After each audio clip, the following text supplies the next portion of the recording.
तो बच्चों आज हम स्टार्ट करने वाले हैं एक नया टॉपिक जिसका नाम है डायमेंशन एंड डायमेंशनल एनालिसिस। तो आइए जानते हैं, स्टार्ट करते हैं हमारा नया टॉपिक जिसका नाम है डायमेंशन एंड डायमेंशनल एनालिसिस। तो बच्चों हमने देखा था डिराइव्ड क्वांटिटी जो है दो या दो से ज्यादा फंडामेंटल क्वांटिटीज मिलकर बनती है। डिराइव्ड क्वांटिटी कैसे बनती थी? दो या दो से ज्यादा फंडामेंटल क्वांटिटीज मिलके हमारी बनते थे। उसके अंदर हम क्या करते थे, जो फंडामेंटल क्वांटिटीज है उनको मल्टीप्लाई करते थे या डिवाइड करते थे और हमारी डिराइव्ड क्वांटिटी निकालते थे, राइट। तो यहां पर हम क्या करेंगे, तो हमारे पास कुछ फंडामेंटल क्वांटिटीज है जैसे कि लेंथ आती है, मास,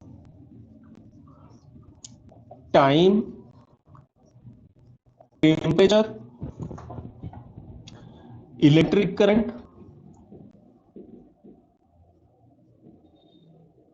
ल्यूमिनस इंटेंसिटी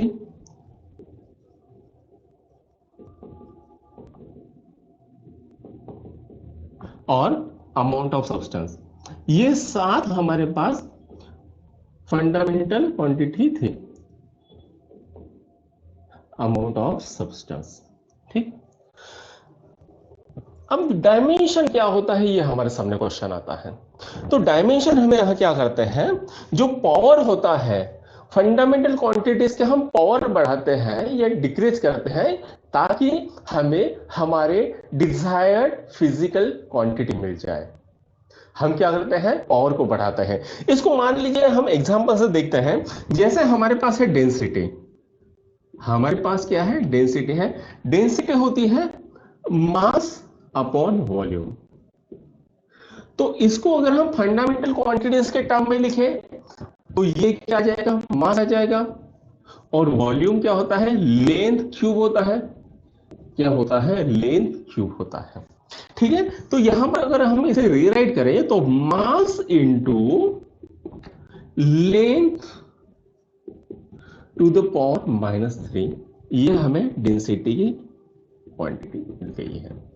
अब यहां पर डायमेंशन क्या होता है, डायमेंशन यहां पर हम अगर बात करें तो मास के ऊपर पावर कितना है, 1 है ना। और लेंथ के ऊपर पावर कितना है, -3 है। तो यही है डायमेंशन, मास के ऊपर का पावर 1 और लेंथ के ऊपर का पावर -3, यही हमारा होता है डायमेंशन। इसको अगर हम बोलेंगे तो dimension of density, dimension of density is 1 of mass and -3 of length। ये हम कह सकते हैं dimension of density is 1 of mass and -3 of length, ये हमें मिल जाता है, ठीक है। अगर हम डायमेंशन की डेफिनेशन करें तो डायमेंशन की हम डेफिनेशन क्या कर सकते हैं, dimension of any fundamental quantity, dimension of any physical quantity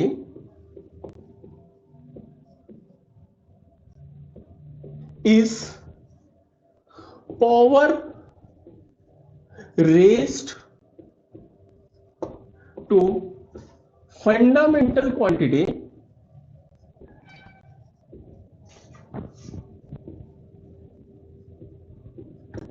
to get desired physical quantity. यानी हम क्या करते हैं, जो फंडामेंटल क्वांटिटीज है उसके पावर को रेज करते हैं ताकि हमें फिजिकल क्वांटिटी मिल जाए, इसी को कहते हैं डायमेंशन।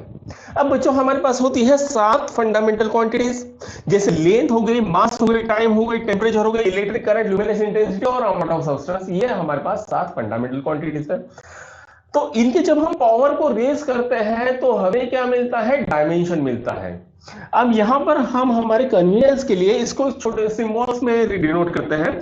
जैसे लेंथ का सिंबल आता है L, मास का सिंबल आएगा M, टाइम का सिंबल आएगा टी, टेम्परेचर का सिंबल आएगा केल्विन और थीटा, है ना, डिग्री जिसको बोलते हैं। इलेक्ट्रिक करंट को एम्पियर या आई से दिखाते हैं। ल्यूमिनस इंटेंसिटी जो होती है वो कैंडेला या सी से दिखाते हैं, और अमाउंट ऑफ सब्सटेंस को हम मोल से दिखाते हैं। तो हमने अभी देखा था जो डेंसिटी थी, डेंसिटी को हमने लिखा था mass into length to the power -3। अब मास की जगह पे अगर हम m लिख दें और लेंथ की जगह पे -3 लिख दें, तो ये जो बन जाएगा हमारा, ये बन जाएगा हमारा डायमेंशन फॉर्मूला। आई बात समझ में? ये क्या बन जाएगा? हमारा डायमेंशन फॉर्मूला। तो अब देखते हैं बहुत सारे डायमेंशंस जो यूनिट्स होते हैं, डिराइव्ड क्वांटिटीज होती है, उनके डायमेंशन किस तरह से निकालें। तो सबसे पहले निकालते हैं बच्चों वेलोसिटी को। सबसे पहले क्या निकालेंगे हम? वेलोसिटी को। तो वेलोसिटी का फॉर्मूला क्या है? Displacement upon time. डिस्प्लेसमेंट किस में आता है बच्चों? लेंथ में आता है, और ये टाइम में आता है। इसको अगर रीराइट करेंगे L⁻⁻1 और इसका पावर आएगा 1, ये इस तरह से लिखा जाता है। एक्सेलरेशन की बात अगर करते हैं, वेलोसिटी अपॉन टाइम, तो वेलोसिटी अगर हमको मिल गई है तो यहां पर लिख सकते हैं L⁻1 T⁻⁻1 अपॉन T⁻1। इसको अगर ऊपर लिख देंगे तो ये क्या आ जाएगा? L⁻1 T⁻²। ये हमें इसका डायमेंशन फॉर्मूला मिल जाएगा। किसका? एक्सेलरेशन का। फोर्स की बात करते हैं। फोर्स क्या होता है? Mass into acceleration. फोर्स क्या होता है? Mass into acceleration. ये फोर्स का बच्चों जो डायमेंशन है हमें बहुत याद रखना जरूरी है। इसका हमें बार बार हर चैप्टर के अंदर इसको यूज होने वाला है, तो फोर्स को आपको बहुत अच्छे से याद रखना है। ठीक है, फोर्स क्या होता है? Mass into acceleration. इसका ऐसा यूनिट न्यूटन भी लिखा जाता है ना। मास क्या होता है? किलोग्राम। इसको हम केजी भी लिख सकते हैं या कैपिटल एम में लिख देंगे। एक्सेलरेशन क्या होता है? वेलोसिटी अपॉन टाइम, है ना। इसको सिंप्लीफाई कर देते हैं एम। वेलोसिटी क्या होती है? Displacement upon time, L upon time into time. ये इस तरह से लिख देंगे तो हमें क्या मिल जाएगा? m1 L1 T⁻²। ये इसका डायमेंशन मिल जाएगा। ठीक, अभी और देखते हैं वर्क का। अगर हमें देखना है तो वर्क क्या होता है? फोर्स इनटू डिस्प्लेसमेंट होता है ना। इसको मिटा देता हूं। वर्क क्या होता है? Work is equal to force into displacement. तो फोर्स क्या निकाला था हमने? m1 L1 T⁻² निकाला था, और डिस्प्लेसमेंट क्या आता है? डिस्प्लेसमेंट लेंथ है L⁻1। इसको अगर ऐड कर देंगे तो हमें क्या मिलेगा? m1 L2 T⁻²। ठीक, वर्क का हो गया। और एक निकालते हैं प्लैंक्स कांस्टेंट। तो प्लैंक्स कांस्टेंट एक डायमेंशन वाला यूनिट है, तो डायमेंशन वाला कांस्टेंट है। प्लैंक्स कांस्टेंट की अगर हम बात करें तो इसका यूनिट आता है केजी मीटर स्क्वायर पर सेकंड। तो केजी की जगह पे हम क्या लिख देंगे? m लिख देंगे। मीटर की जगह पे L2 लिख देंगे, और टाइम की जगह पे -1 लिख देंगे।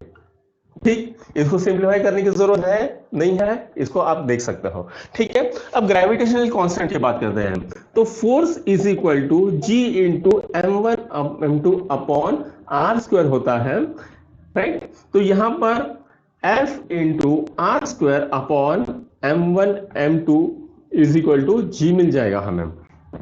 तो इसको अगर सिंप्लीफाई करते हैं तो G क्या आएगा? फोर्स का m1 L1 T⁻², और R का क्या आएगा? R एक रेडियस है जो लेंथ गिनी जाती है, तो L⁻², और kg क्या है? मीटर में है, तो यहां पर m⁻² लिख देंगे। इसको अगर सिंप्लीफाई कर दे तो हमें क्या मिलेगा? m⁻⁻1 L⁻3 T⁻²। ये इसको ग्रेविटेशनल जो कांस्टेंट होता है इसका डायमेंशन मिल जाएगा। ऐसे ही आप बहुत सारे कांस्टेंट निकाल सकते हो, उसके डायमेंशंस निकाल सकते हो, है ना। तो इसकी हमें आप प्रैक्टिस करते रहिए। अगर आपको चाहिए तो और एक वीडियो बना देंगे जिसमें बहुत सारे डायमेंशंस के हम जिसमें बहुत सारी जो फिजिकल क्वांटिटीज है, डिराइव्ड क्वांटिटीज, उनके हम डायमेंशन निकाल के दिखा देंगे। तो अब देखते हैं बच्चों इसका एप्लीकेशन क्या है। तो इसका पहला एप्लीकेशन है बच्चों कि आप इसे चेक कर सकते हो कि जो आपने फॉर्मूला आपने बनाया है वो सही है या नहीं है। आपने जो भी फॉर्मूला बनाया है वो सही है या नहीं है, ये इसका पहला एप्लीकेशन हो जाएगा। तो जैसे हमारे पास फॉर्मूला है v is equal to u plus a t, इसको अगर हम सिंप्लीफाई करेंगे तो v क्या आ जाएगा, वेलोसिटी है। यहां पर पहले दिख लेता हूं, v क्या है, फाइनल वेलोसिटी है, ये आप काइनेमेटिक्स में पढ़ने वाले हो। u क्या है, इनिशियल वेलोसिटी है। e क्या है, एक्सीलरेशन है। और t क्या है, टाइम है। तो यहां पर वेलोसिटी का फॉर्मूला क्या आएगा, मीटर अपॉन टाइम, ठीक है, m0 l1 t to the power minus 1। u का क्या आएगा, m0 l1 t to the power minus 1। Acceleration की अगर हम बात करें तो m0 l1 t to the power minus 2, और टाइम क्या आएगा यहां पर t टू द पावर 1, ठीक है। इसको अगर सिंप्लीफाई करते हैं तो हमें क्या मिलेगा, m0 l1 t to the power minus 1। तो यहां पर जो LHS है और ये RHS है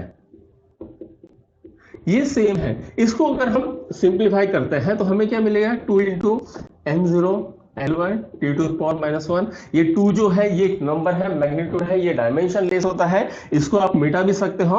तो हमें क्या मिलेगा, LHS is equal to RHS मिल जाएगा, ठीक है। ये तो हो गया बच्चों इसका पहला एप्लीकेशन या पहला यूज। अब इसका दूसरा एप्लीकेशन देखते हैं कि अगर मान लो आपको कोई यूनिट दिया है, एक क्वांटिटी है, फिजिकल क्वांटिटी, उसके दो अलग अलग सिस्टम ऑफ यूनिट्स में उसका यूनिट दिया है। जैसे मान लो 1 न्यूटन कब पैदा हुआ था, जब कितने डायन मरी थी, कितनी डायन मरी थी तब 1 न्यूटन पैदा हुआ था, ये हमको निकालना है। तो हम क्या कर सकते हैं, यहां पर न्यूटन का देख लीजिए, न्यूटन का फॉर्मूला है उसको सॉरी जो फोर्स है, फोर्स केस में आता है, न्यूटन में आता है। इसको लिख देंगे हम m1 l1 t to the power minus 2, इसको दे देंगे 111, ये x आ गया हमारा। और इसको भी लिख देंगे m2 l1 t to the power minus 2, यहां पर 2 2 2 दे देंगे। इसको अगर सिंप्लीफाई करते हैं तो x is equal to m to the minus 1 l to the power 1 t to the power minus 2 divided by m1 l1 t to the power minus 2 2 2 2, ठीक है। अब ये कहां पर है, ये SI सिस्टम है और ये कौन सा है, CGS सिस्टम है ना।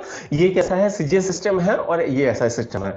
तो CGS सिस्टम में बच्चों हम क्या लिखते हैं, ग्राम, सेंटीमीटर और सेकंड लिखते हैं। SI सिस्टम में किलोग्राम, मीटर और सेकंड लिखते हैं। तो इसको अगर हम किलोग्राम में लिख दे, जो m है हमारा मास, तो kg, उसके बाद लेंथ, मीटर और सेकंड माइनस 2। इसको अगर हम ग्राम में कर दें तो ये क्या आएगा, ग्राम, यहां पर सेंटीमीटर और यहां पर सेकंड। तो ये सेकंड से सेकंड मर गया, इसको यहां पर लिख देते हैं। तो कितना किलोग्राम यानी कितने ग्राम होते हैं, तो 1000 ग्राम यानी 1 किलोग्राम होता है। 100 सेंटीमीटर यानी 1 मीटर होता है, और सेकंड तो हमारा कट गया है, तो यहां पर 1 ग्राम और 1 सेंटीमीटर। इसको अगर हम कैंसिल कर दे तो हमारे पास क्या आएगा, 1000 मल्टीप्लाइड बाय 100। तो यहां पर x की वैल्यू कितनी आएगी, x की वैल्यू 1 2 3 4 5 10 टू द पावर 5 आ जाएगी। यानी हम ऐसा कह सकते हैं 10 टू द पावर 5 डायन मरी थी, तब हमें मिला था 1 न्यूटन, तब हमें क्या मिला था, 1 न्यूटन। तो ये क्या हो गया, अगर कोई फिजिकल क्वांटिटी है उसको अलग अलग सिस्टम में उसका क्या रिलेशन है, ये हम यहां पर निकाल सकते हैं, ठीक। ये तो हो गया इसका दूसरा एप्लीकेशन। अब तीसरा एप्लीकेशन क्या होता है, तो मान लीजिए हमारे पास कोई फॉर्मूला है, तो उसके अंदर डिफरेंट फिजिकल क्वांटिटी जो होती है उनका रिलेशन क्या होता है, ये देखने के लिए हम इसको यूज करते हैं। ये तीसरा रिलेशन है।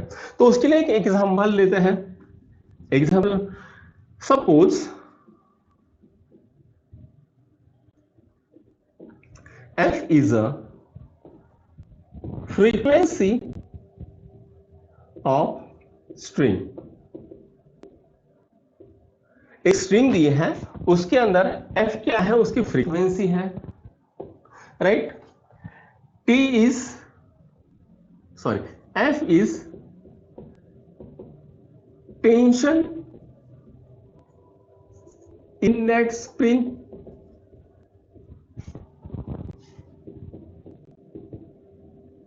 L is length of spring and mu is mass per unit length of that spring। ठीक है, हमें क्या दिया है, एक स्ट्रिंग दी है, उसका फ्रीक्वेंसी दिया है f से, टेंशन दिया, फ्रीक्वेंसी दिया है स्मॉल f से, टेंशन दिया है कैपिटल F से। कैपिटल F क्या होता है, फोर्स होता है, टेंशन एक प्रकार का फोर्स है। लेंथ दी है L से और मास पर यूनिट लेंथ दिया है उसका म्यू से। ठीक है, तो हमें निकालना है find formula for frequency.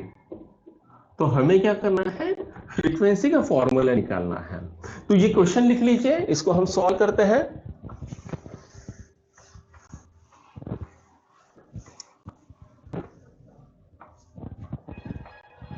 Suppose f is directly proportional to f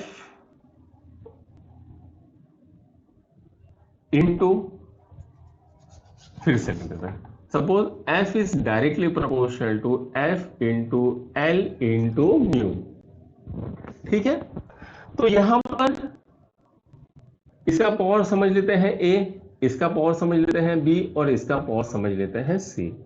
तो कभी भी जब हम प्रोपोर्शनैलिटी कांस्टेंट को निकालते हैं तो उसके प्रोपोर्शनैलिटी का साइन निकालते हैं तो उसकी जगह पे हमें क्या करना पड़ता है, कोई कांस्टेंट देना पड़ता है। f is equal to k into f to the power a, l to the power b और mu to the power c। ठीक, तो यहां पर ये जो k है ये डायमेंशन लेस कांस्टेंट है, इसलिए इसको थोड़ी देर के लिए बाहर निकाल लेते हैं। f क्या है, फ्रीक्वेंसी है। फ्रीक्वेंसी क्या होती है, इनवर्स ऑफ टाइम पीरियड होती है। फ्रीक्वेंसी क्या होती है, इनवर्स ऑफ टाइम पीरियड होती है। तो यहां पर हम लिख देंगे m0 L0 t to the power -1, ये इसके लिए लिख दिया। फोर्स क्या होता है, m1 L1 t to the power -2 a। यहां पर लेंथ है m0 L1 t2 यह आ गया b। और म्यू क्या है, मास पर यूनिट लेंथ लिखा था हमने। म्यू क्या लिखा था, मास पर यूनिट लेंथ। तो m1 L⁻⁻1 t0 और ये क्या आएगा इसके ऊपर c। तो इसको सिंप्लीफाई कर देते हैं। ठीक है, तो ये क्या आ जाएगा, m⁴ L⁴ t⁻2a। इसको सिंप्लीफाई कर देते हैं L⁻b, इसको सिंप्लीफाई कर देते हैं m⁻c L⁻c। ठीक है, इसको अगर देखते हैं हम m⁻a plus c L⁻a plus b minus c और t⁻2a, ये मिल जाएगा। ठीक है, अब इसको देखते हैं। इसको देखने के लिए हम क्या करते हैं, a plus C is equal to क्या आएगा, 0 आएगा। m की पावर 0 है, a प्लस सी, यहाँ पर m की पावर 0 है, a प्लस सी है, तो ये लिख दिया। ये हमें इक्वेशन मिल जाएगा। यहाँ पर l की पावर 0 है, 0 is equal to a plus b minus c, ये दूसरा इक्वेशन मिल जाएगा। और t⁻1 है इज इक्वल टू -2a। ठीक, ये मिल गया यहाँ पर कोई दिक्कत? तो ए कितना आएगा? ए आएगा 1/2। अगर ए की वैल्यू यहां पर डाल देंगे तो हमें सी कितना मिल जाएगा? -1/2। और यहां पर अगर इसकी वैल्यू ए और बी की वैल्यू डाल देंगे तो यहां पर क्या होगा? 0 = 1/2 प्लस बी प्लस 1/2। तो b क्या आ जाएगा? b आ जाएगा -1। ठीक। अब यहां पर ये जो फॉर्मूला है, यहां पर a b और c की वैल्यू डाल देंगे। f = k इंटू, यहां पर जो डाल देंगे, a की वैल्यू कितनी है? 1/2 मिली थी, f⁻1/2। l की पावर कितनी मिली थी? l की -1 मिली है, तो ये -1। और म्यू कितना मिला है? -1/2। म्यू कितना है? -1/2। तो इसको अगर सिंप्लीफाई करेंगे तो ये क्या आएगा? √f मिल जाएगा। म्यू कितना हो जाएगा? -√μ हो जाएगा। और एल कितना है? एल नीचे आ जाएगा। ठीक है, तो इसको फर्दर सिंप्लीफाई करेंगे तो k/L/√f/μ आ जाएगा। और एक्सपेरिमेंटली बच्चों हम k की वैल्यू जो है वो निकाल सकते हैं। तो एक्सपेरिमेंटली k की वैल्यू कितनी आएगी? k की वैल्यू 1/2 आ जाएगी। तो यहां पर हम लिख सकते हैं 1/2L = √f/μ। तो ये क्या आ जाएगा? फ्रीक्वेंसी का फॉर्मूला। तो यहां पर हमने क्या किया? जो भी अलग अलग फिजिकल क्वांटिटी थी उसका रिलेशन हमें दिखाया और वहां से हमने क्या किया? ये फॉर्मूला डेराइव कर दिया है। ठीक है, इसको नोट करिए। इसके बाद हम देखते हैं इसके क्या क्या लिमिटेशंस हैं।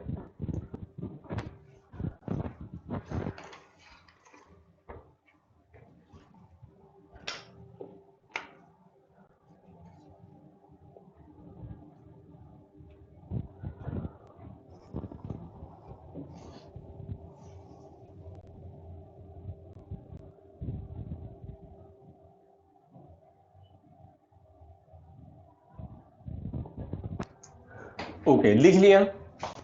तो अब देखते हैं बच्चों इसके लिमिटेशंस क्या क्या होते हैं। तो पहला लिमिटेशन है बच्चों कि जो डायमेंशनलेस कांस्टेंट है, जो डायमेंशनलेस कांस्टेंट है उसकी वैल्यू हम इस फॉर्मूले से नहीं निकाल सकते, उसको हमें निकालना पड़ेगा एक्सपेरिमेंटली।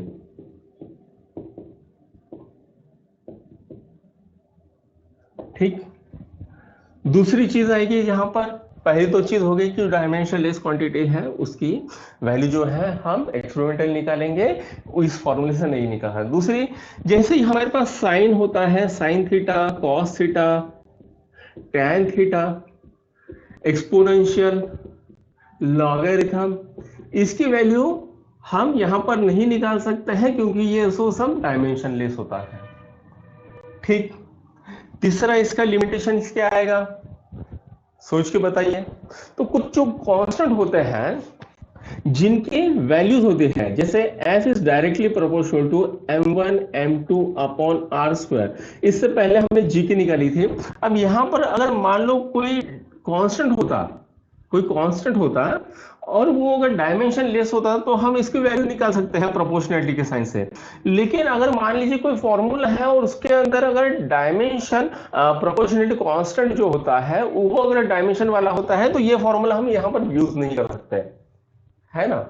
यानी अगर जब हम कोई कांस्टेंट लेते हैं और उसके पास खुद का डायमेंशन होता है तो हम यहां पर यह फॉर्मूला यूज नहीं कर सकते हैं, राइट।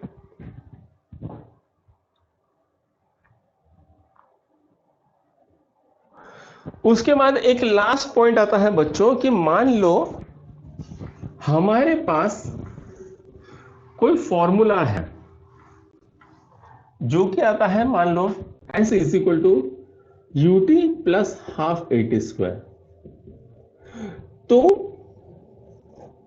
अगर हम ऐसा लिख दें s = ut या s = ½ at², ये लिख दें तो डायमेंशन से ये भी हमें करेक्ट दिखाएगा, ये भी हमें करेक्ट दिखाएगा, ये भी हमें करेक्ट दिखाएगा और ये भी हमें करेक्ट दिखाएगा।